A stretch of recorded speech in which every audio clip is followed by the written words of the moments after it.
Bismillahirrahmanirrahim.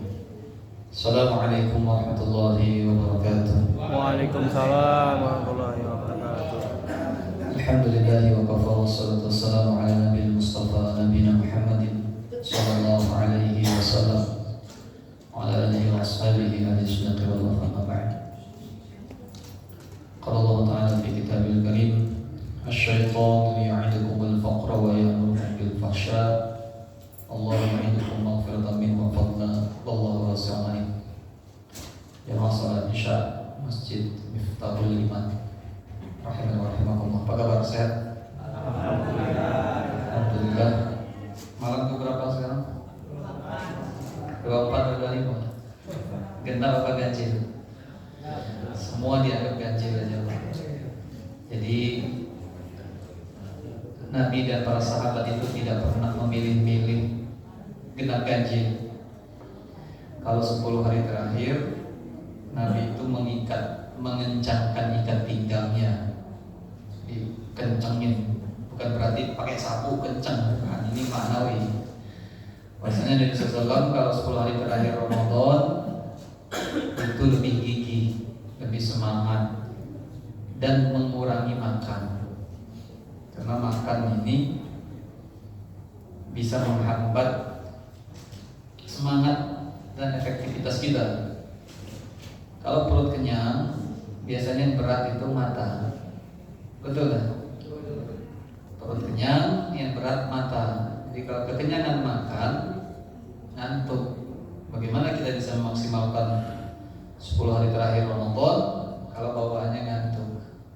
Maka ada sunnah Nabi SAW di 10 hari terakhir itu, yakni beriktikaf di masjid.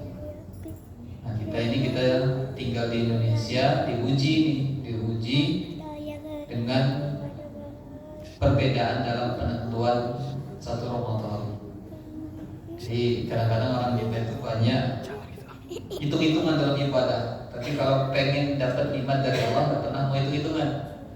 Pengennya banyak, pengennya bagus, pengennya sering, betul nggak? Tapi kalau ibadah pengennya sedikit, singkat, tapi dapatnya banyak. Itu umatnya Nabi Muhammad SAW seperti itu. Tapi tidak masalah kita beribadah ingin mendapatkan keutamaan. Tapi yang paling penting adalah ibadah kita ikhlas karena Allah. Ya, karena ya Fadidin, 10 hari terakhir ini kita maksimalkan dengan ibadah. Kemudian yang kedua, jemaah sekalian rahimahumullah, ada sebuah kebiasaan yang kebiasaan ini sebetulnya bukan kebiasaan orang beriman. Yang sudah barang tentu kebiasaan ini adalah kebiasaan orang-orang kafir. Kalau kita cari di literasi baik Al-Quran maupun hadis maupun kebiasaan orang-orang soleh terdahulu, mereka tidak akan pernah melakukan atau punya sifat ini. Apa itu? Sifat bakhil. Tentu bakhil. Bakhil itu pelit, medit. Cari ayat, cari hadis yang menyebutkan bahwasanya orang beriman, orang-orang soleh terdahulu itu bakhil. Gak ada ditemukan. Contoh, Abu Bakar, Umar, Utsman, mereka itu adalah orang yang paling berlomba-lomba dalam menginfakkan hartanya di jalan Allah. Pernah suatu ketika Umar bin Khattab itu pengen banget ngalahin Abu Bakar As-Siddiq dalam beramal. Ketika itu Rasulullah SAW melakukan lelang amal soleh, lelang harta untuk mendukung suatu misi peperangan ketika itu. Ada perlu dana. Kata Rasul disampaikan lelang bahwa perlu sekian keperluan untuk akomodasi operasional. Maka Umar bin Khattab dengan bangganya berdiri, dia saya Rasulullah, saya akan memberikan separuh dari semua harta yang saya punya. Agak gaya dikit Umar kan. Nah ini soal kali ini Abu Bakar lewat katanya.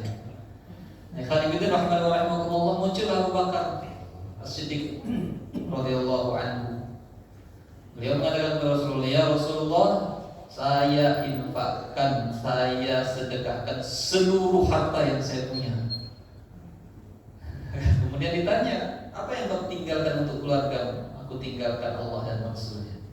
Insyaallah. Lagi-lagi kalah Umar bin Khattab. Kemudian Abdurrahman bin Auf, sampai hari ini wakaf beliau dinikmati oleh kaum muslimin. Ya, untuk kalau yang pernah umroh atau pernah haji akan merasakan, menikmati buah dari wakafnya Abdurrahman bin Auf. Ini menunjukkan apa? Para sahabat pun tidak ada yang pelit. Andai mereka pelit, tidak mungkin itu terjadi. Maka di dalam Al-Quran Allah sebutkan asy-syaitanu ya'idukumul faqra wa ya'murukum bil fahsya. Sesungguhnya kita itu dikerjai sama syaitan. Syaitan itu membuat kita itu punya perasaan miskin, perasaan fakir. Wa ya'murukum bil fahsya, dan syaitan itu nyuruh kita itu berbuat jelek. Pelit itu dari syaitan, karena kita ngerasa kurang, ngerasa fakir. Punya 1 miliar, pengen 2 miliar, punya 2 miliar, pengen 3 miliar, pengen 1 triliun, kurang, terus rasa fakir. Padahal obat menjadi kaya itu bukan nominal, bukan harta, tapi rasa cukup. Nah, kalau rasa cukup ini sudah dicabut, sudah hilang dari dada kita, yang ada, yang tersisa adalah kefakiran. Makanya kita sering digoda, disesatkan oleh syaitan. Maka Imam Hasan Al-Basri mengatakan begini: tidaklah seseorang pelit kecuali karena buruk sangkanya kepada Allah Subhanahu wa Ta'ala. Jadi orang pelit itu dia bersuudzon kepada Allah. Dia kira harta yang dia keluarkan di jalan Allah itu berkurang. Kata Nabi, "Ma naqasat shadaqatan min mal." Tidak berkurang sedikit pun harta yang kita sedekahkan di jalan Allah. Misal kita punya uang 100 juta, kita keluarkan di jalan Allah 10 juta. Secara hitung-hitungan nominal dia berkurang kita 90. Tapi tahu enggak, dengan 10 juta yang kita keluarkan bisa jadi Allah berkahi harta kita. Allah ganti dengan keselamatan kita yang tadinya kena bala. Karena sedekah itu Allah jauhkan kita dari bala. Atau tadinya kita mau kena sakit kronis, tapi dengan sedekah itu Allah angkat sakit kita nggak jadi sakit. Atau keluarga dibuat rukun buyut. Disitulah keberkahan yang terkadang kacamata kasar kita, mata kasar kita tidak melihat itu, tapi bisa dilihat dengan kacamata iman. Kata Imam Hasan Al-Basri, tidaklah seseorang pelit kecuali dia itu berprasangka buruk sama Allah. Apa sih Islam itu harus mengeluarkan 2,5% dari hartanya? Kan ini kerja keras saya. Nah ini kerjaan orang kafir, kerjaan orang nggak beriman. 2,5% dari 100 pun nggak banyak. Tapi kalau dihitung-hitung, dipikir-pikir, 1 miliar dikurangi berapa? 220 juta, ya banyak juga. Nah ini buatnya fakir, rasa kurang. Padahal itu bukan hak kita. Harta yang kita punya itu adalah titipan dari Allah. Nah, mengapa ini penting kami sampaikan teman-teman fitin? Masa-masa akhir Ramadan, kebiasaan masyarakat Muslim Indonesia itu mengeluarkan zakat. Zakat fitrah walaupun sebetulnya boleh dikeluarkan di awal Ramadan, tapi kita kebanyakan di akhir Ramadan. Ini penting Pak, mengapa kita sampaikan? Karena zakat fitrah itu wajib dan harus kita keluarkan yang terbaik yang bisa kita keluarkan. Ini kekeliruan di masyarakat kita. Zakat fitrah itu dari beras yang kadang-kadang dirinya sendiri itu nggak mau makannya. Padahal kata Allah, ya ayyuhalladzina amanu anfiqu min thayyibati ma kasabtum. Wahai orang-orang yang beriman, keluarkan harta untuk sedekah itu, untuk zakat, untuk infak itu yang terbaik dari usahamu. Jangan diri kita sendiri sudah nggak pengen makannya baru kita kasihkan ke orang. Yang karenanya yang belum menunaikan zakat, yuk sama-sama cari beras yang terbaik, yang paling wangi, yang paling pulen. Mahal dikit gak apa-apa, enggak mahal sebetulnya. Yang bikin mahal itu perasaan kita. Kadang-kadang kamu habis 1 juta, 2 juta itu biasa aja. Tapi kenapa untuk zakat cari beras yang murahan? Padahal kan cuma 2,7 kilo. Kalau digenapkan dengan sedekah 3 kilo. Cari beras yang harga 20.000 itu yang paling bagus misalnya. 3 kilo baru berapa? 60.000. Mengapa kita beli? Syaitan yang membuat kita beli. Syaitan yang membuat kita berat.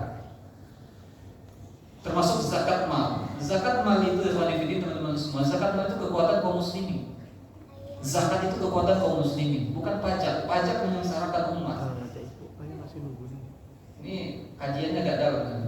Pajak itu menyengsarakan umat. Jadi kalau zakat enggak. Kenapa ya? Nanti dikaji dalam. Kenapa demikian? Ya, karena kita jauh dari syariat. Jadi keberkahan pun Allah. Kemudian yang terakhir, teman-teman sekalian, Sufyan At-Thauri mengatakan ini, orang bakhil melihat hartanya sebagai kemuliaan. Jadi orang pelit, orang bakhil itu melihat hartanya sebagai kemuliaan, bukan sebagai amanah. Nah ini yang perlu kita luruskan pola pikir kita, Pak. Kita beranggapan gini, semakin banyak harta kita semakin terhormat. Nah, justru dengan semakin banyak harta, itu amanahnya semakin banyak harus kita tunaikan. Seperti kita punya harta, kita lihat orang miskin kiri kanan kita. Tergerak ke hati kita untuk membantu saudara-saudara kita yang miskin. Justru kalau kita nggak membantu mereka, kita nggak punya nilai hormatnya kita, nggak punya martabat kemuliaan di dalam diri kita. Dan itulah kebanyakan kaum muslimin orang kita menganggap harta itu adalah kehormatan. Bisa bangun rumah 2-3 tingkat, tetapi kepeduliannya terhadap sesama itu minus. Padahal kemuliaan itu bagaimana ketika dia mampu memuliakan, membantu meringankan beban orang lain, dia mulia. Umar bin Abdul Aziz, khalifah. Beliau sebelum jadi khalifah kaya raya, Pak. Kaya raya. Nah, ketika jadi khalifah, beliau menjadi orang yang paling miskin. Bajunya sampai tambal, belasan tambal bajunya itu. Apa yang dilakukan beliau?